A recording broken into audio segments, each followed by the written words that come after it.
বউ মানে বোমা।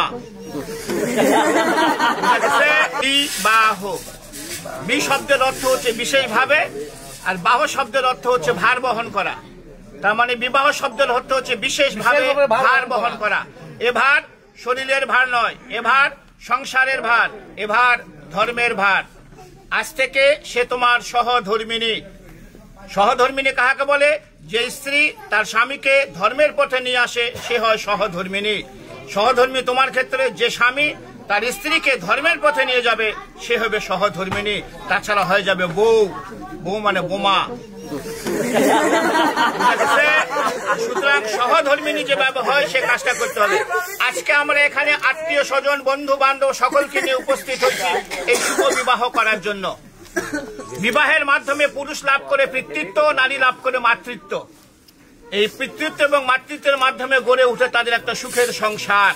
পিতামাতা, ভাই বোন, আত্মীয় স্বজন, বন্ধু বান্ধব সকলকে নিয়ে একসাথে থাকার তারা সংকল্প করে এই বিবাহের মাধ্যমে। মানুষের জন্ম থেকে মৃত্যু পর্যন্ত 10টি মাঙ্গলিক কর্ম আছে, তার মধ্যে বিবাহ হচ্ছে সর্বশ্রেষ্ঠ। এই বিবাহ এখন সবসময় যারা বিবাহ করছেন তারা জানে স্ত্রী সবসময় স্বামীর বাম দিকে থাকবে। এখনো কিন্তু বাম দিকে যায় নাই, আছে কোন দিকে? ডান দিকে। তুমি পারতিপক্ষে চেষ্টা করবা সবসময় একে বাম দিকে রাখার, চলাফেরা করার জন্য। এটা ব্রাহ্মণ হিসাবে আমার উপদেশ। কেন? বাম দিকে রাখলে আমার মতন একজন ব্রাহ্মণ দেখলে মনে করবে এটা তোমার স্ত্রী। ডান দিকে রাখলে আমি ভাবি বোন, অন্য কিছু মনে করতে পারি। যেখানে সম্ভব সেখানে এই কাজটা করতে হবে, সম্ভব যেখানে নয় সেখানে করার দরকার নাই। তাহলে ঘটনা হলে এ তোমাকে বাম দিকে যাবে, কিন্তু শাস্ত্রের বিধান অনুসারে 7টি শর্ত আছে, যাকে বলা হচ্ছে সপ্তপদীর 7টা শর্ত। সহজ কথায় সপ্তবচন। তো এই ধর্ম, এই শাস্ত্রের কথা জানে না। আমি এর পক্ষ হয়ে আমি এই কথাগুলো এতগুলো লোকের সামনে তোমাকে বলবো। তুমি রাজি থাকলে হ্যাঁ বলবা। হ্যাঁ অবশ্যই বলতে হবে, বিয়ে করতে চলে আসছি সে, তাহলে সে তোমার বাম দিকে যাবে। তোর ভয়ের কিছু নাই, তোমারও 5টা শর্ত আছে। তখন তোমার 5টা শর্ত এ যদি মেনে নেয় তখন তুমি একে বাম দিকে নেবে, তাছাড়া নেওয়ার দরকার নাই। এখানে প্রশ্ন আসতে পারে যে এর 7টা ওর 5টা কেন? প্রশ্ন আসতে পারে। নারী হচ্ছে শক্তি। একটা পুরুষের জীবনে নারী হচ্ছে শক্তি। যে পুরুষের জীবনে নারী থাকবে না সে পুরুষের জীবনে কোনো শক্তি নাই। তুমি পূর্ব দিকে তাকিয়ে দেখো, লক্ষ্মী নারায়ণ, রাধা কৃষ্ণ, পার্বতী, শিব, সবাই প্লিজ এরা সবাই হচ্ছে নারীকে নিয়ে চলছে। নারী হচ্ছে শক্তি, মায়ের জাত। এই জন্য আমরা এনাদেরকে সম্মান করি বলে এদেরকে সবসময় উপরের দিকে রাখি। তাহলে এখন এর যে 7টা শর্ত আছে আমি তোমাকে আগে হিন্দিতে বলবো, আমি যেহেতু হিন্দিতে বলবো এবং পরে বাংলায় বুঝিয়ে দেবো। তুমি রাজি থাকলে এবং এমন জোরে হা বলবো আমরা তখন সকলে শুনতে পারি। ক্লিয়ার? বলছে প্রথমে, হে পতি বা হে স্বামী, তীর্থ যাত্রা, व्रत उद्यापन, यज्ञ दान, पूजा पार्वन, उपवास इत्यादि शुभ कर्मों मेरे साथ लेकर करोगे तो मैं आपके बाम भाग में जाऊं। बोलছে হে পত্নী বা হে স্বামী, আজ থেকে যদি কোনো তীর্থযাত্রা, ব্রত উদযাপন, যজ্ঞ দান, পূজা পার্বণ, উপবাস ইত্যাদি শুভ কর্ম একে সঙ্গে নিয়ে করো তাহলে সে তোমার বাম দিকে যাবে, তাছাড়া নয়। কারণ সে গোত্রান্তর হয়ে তোমার গোত্রে চলে গেছে। রাজি কি রাজি নয়? राजी। द्वितीय, होम यज्ञ आदि करके देव को पूजन तथा श्रद्धा तर्पण आदि में पितरों में मेरे साथ लेकर पूजन करोगी मैं तो आपके बाम भाग में जाऊं। बोलছে হোম যজ্ঞ আদি, হোম যজ্ঞ আদি করে যদি কোনো দান করতে চাও এবং তথা শ্রদ্ধা তর্পণ অর্থাৎ আমাদের মহালয়া যে হয় না, পিতৃপুরুষের নামে পূর্বপুরুষের নামে জল দিতে হয়, তিল তর্পণ করতে হয়। এই পূর্বপুরুষ যেহেতু সে গোত্রান্তর হয়ে তোমার গোত্রে গেল, এখন তোমার বাসায় যদি এই বিধানটা থাকে তাহলে একে সঙ্গে নিয়ে তোমাকে করতে হবে, তাহলে সে তোমার বাম দিকে যাবে, তাছাড়া নয়। राजी।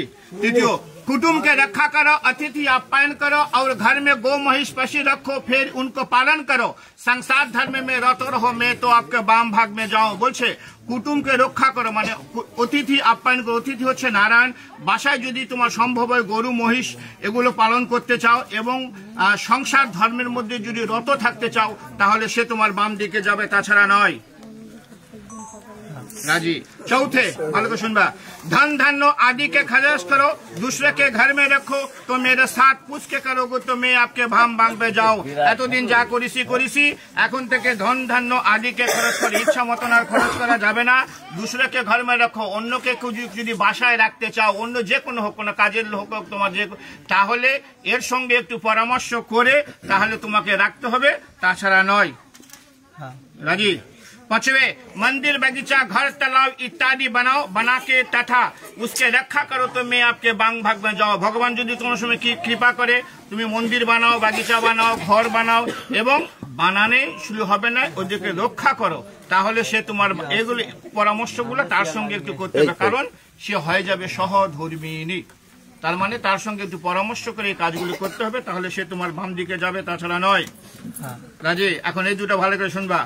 परदेश में यह अपना देश में व्यवसाय वाणिज्य चाकरी कृषि काज करके कमा कर लाओ और मेरे संपूर्ण भरण पोषण करो, मेरे बाबा माँ भाई बहन आत्मीय सज्जन के सम्मान करो तो मैं आपके बाम भाग में जाऊं। निजे देश হোক বিদেশ হোক, যার যে কর্ম ব্যবসা বাণিজ্য চাকরি কৃষি কাজ করে ইনকাম করে এনে এর সম্পূর্ণ ভরণ পোষণ তোমাকে করতে হবে। এর বাবা মা ভাই বোন আত্মীয় স্বজন যেগুলো আছে তাদেরকে সম্মান করতে হবে, তাহলে সে তোমার বাম দিকে যাবে, তাছাড়া নয়। রাজি। এটা একটু ভালো করে শুনে দিন, অবশ্য তোমার কাছে কোনো সমস্যা নেই। সাতवें, आज से हम आपका पत्नी सब सुख दुख भाग करके लेऊंगा और रत्न तो हीन भावना और कामना हुए, परंतु पर स्त्री और पर नारी के नाश हो तो मैं आपके बाम भाग में जाऊं। কি বলছে? আজ থেকে আমি তোমার পত্নী, আমরা একে অপরের সুখ দুঃখ ভাগ করে নিব, অত্যন্ত হীন ভাবনা ও কামনা হয়ে, परंतु पर स्त्री অন্য কোন স্ত্রী পর নারীকে নাশ হও, অর্থাৎ একে আজ থেকে যে চোখে দেখা যাবে এই চোখটা আর অন্য কোন নারীর প্রতি দেওয়া যাবে না, তাহলে সে তোমার বাম দিকে যাবে, তাছাড়া নয়। সবচেয়ে গুরুত্বপূর্ণ এটা। তোমার 7টা শর্ত সে মেনে দিছে, আমরা শুনছি। এখন তোমাদের 5টা শর্ত আছে, তোমাকে বলবে, তুমি যদি মেনে নাও তাহলে সে তোমাকে বাম দিকে নিবে, তাছাড়া কিন্তু গুটে তালমা চলে যাবে। ভালো করে শুনবা। बर बोलছে, हे पत्नी मेरे चित्त के अनुकूल तुम्हारा चित्त रहेगी और सदा सदैव मेरे आज्ञा पालन करेगी तो तुम्हारा कहा हुआ वचन मैं मान लूंगा। बोलছে, हे पत्नी मेरे चित्त के अनुकूल, चित्त শব্দের অর্থ হচ্ছে মন, ওর মনের অনুকূলে তোমার মন সদা সর্বদা থাকতে হবে এবং তার আজ্ঞা পালন করতে হবে, তাহলে সে তোমাকে বাম দিকে নিবে, তাছাড়া নয়। রাজি। बर बोलते, सदा सदैव तुम प्रतिव्रत धर्म में प्राण रहोगी और प्रति सेवा करोगी तो तुम्हारा कहा हुआ वचन मान लूंगा। সে বলছে তুমি সদা সदैव প্রতিব্রত যে ধর্মটা আছে সেই ধর্মটা তোমাকে পালন করতে হবে, আর প্রতি যে সেবাটা আছে সেই সেবাটাও তোমাকে করতে হবে, তাহলে সে তোমাকে বাম দিকে নিবে, তাছাড়া নয়। আচ্ছা, এখন ভালো করে শুনবা এই কথাটা কিন্তু। বুঝছো? बर बोलते हैं, बोलছে, आज से तुम्हारा सास सिंहार जब मैं घर रहूंगी तब तुम पूरा तरह से करोगी, अन्यथा नहीं, इसलिए तुम्हारा सब सास सिंगार मेरे लिए है। बर बोलছে, স্বামী যখন, প্রত্যেক নারীরই কর্তব্য, যারা আছেন বিবাহ করছেন তারা জেনে নেন, প্রত্যেক নারীরই কর্তব্য, স্বামী যখন বাসায় থাকবে তখন নারীদেরকে উচিত অত্যন্ত সেজে গুজে থাকার। স্বামী বাসায় নাই, সাজার কোনো দরকার নাই, কারণ এই সাজ দেখার অধিকার সম্পূর্ণ হচ্ছে স্বামীর। ওই একটা শর্ত দিয়ে আসছে, ওই যে পরন্ত পর স্ত্রী না, এই যদি সেজে গুজে অন্য জায়গায় থাকে অন্যজনের চোখ করবে।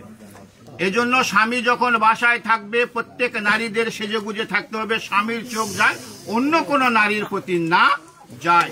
স্বামী যদি বাসায় থাকে সাজবে, স্বামী বাসায় না সাজা দরকার নাই। স্বামী যদি তোমাকে সঙ্গে করে কোথাও নিয়ে যায়, তুমি যত পরিমাণ সেজে গুজে যাবা তাহলে সে তোমাকে বাম দিকে নেবে, তাছাড়া নয়। রাজি। আজকালকার যুগে স্বামী যখন বাসায় থাকে মেয়েরা কি করে? ম্যাক্সি পরে থাকে।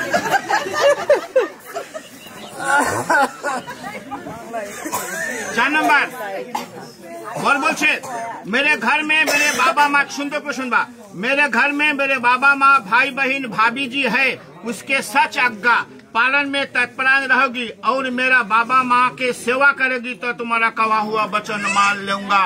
বলিছে তুমি এই পরিবারে 20 বছর 22 বছর 24 বছরের পিতামাতা ইনারা, আমি ইনাদেরকে ভুলতে বলিনি। এই পিতামাতাকে যেভাবে ভালোবাসছো এর চেয়ে দ্বিগুণ ভালোবাসা দিয়ে ওর যে পিতা মাতা ভাই বোন ভাবি আছে ওদেরকে ভালোবাসতে হবে, ওদের সৎআজ্ঞা অর্থাৎ সত্য উপদেশ পালন করতে হবে এবং মেরা বাবা মা ওর যে বাবা মা আছে তাদেরকে সেবা করতে হবে, তাহলে সে তোমাকে বাম দিকে নিবে, তাছাড়া নয়। রাজি। সর্বশেষ बोलते मेरे घर में जो देवता पितर है उसके सवेरे नहाकर पूजन मार्जन तुमको करना पड़ेगी और मेरे संसार रखा करोगी, मान सम्मान देकर रहोगी तो तुम्हारा कहा हुआ वचन मान लूंगा। বলছে আমার বাসায় যে মন্দির আছে, প্রত্যেকটা সনাতন ধর্মের বাসায় একটা ছোট্ট গৃহ মন্দির আছে, এই মন্দিরে সকালে উঠে স্নান করে পূজন মাজন অর্থাৎ পূজা পার্বণ তোমাকে করতে হবে, ওর সংসার রক্ষা করতে হবে। তুমি শর্ত দিয়ে আসছো ধন ধান্য আদিকে খরচ করো, ওই খরচ করবে না, এখন তোমাকে টাকা এনে দিবে, তুমি ইচ্ছা মতন খরচ করবা, তা কিন্তু কার হবে না। ওর সংসার রক্ষা করতে হবে, ওর মান সম্মান দিয়ে রক্ষা করতে, ওই যে শর্ত আগে দিয়ে আসছে মান সম্মান দিয়ে থাকতে হবে। তুমি সেজে গুজে আসো, আমি যাই বললাম যে তোমার বউকে তোমার দেখলাম খুব সাজে গুজে আসে, মান সম্মানের একটা হানি হবে। অর্থাৎ মান সম্মান রেখে রहोगी तो तुम्हारा कहा हुआ वचन में मान लूंगा।